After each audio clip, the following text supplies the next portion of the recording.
888 Media. Najua morali inaweza kawa chini, lakini msiwe chini kwa sababu kila mmoja alitarajia ushindi na tumeona mmefanya kazi yenu kwa moyo mkunjufu, mmejituma na tumeona namna ambavyo wenzetu wamejipanga, hata nguvu kidogo imetumika. Watu wana miili ile wanasukuma kweli kweli, kwa hiyo haikuwa kazi rahisi.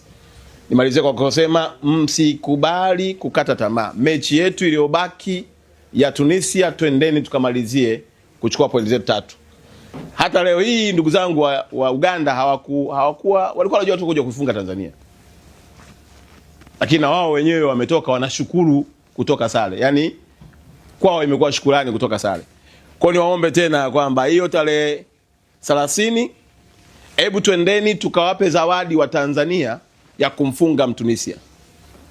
Twendeni tukawape wa Tanzania zawadi ya mwaka mpya, kwamba tumepitia mambo yote lakini zawadi ya mwaka mpya ndio hii hapo. Nawapendeni jamani. Ahadi yetu iko pale pale. Jamani, si ndio? Si ndio wanaume? Ndio. Basi nawatakia kila laheri. Serikali iko na nyinyi. Wananchi wa Tanzania wako na nyinyi. Na kwa namna yoyote matokeo yatakavyokuwa bado sisi ni washindi.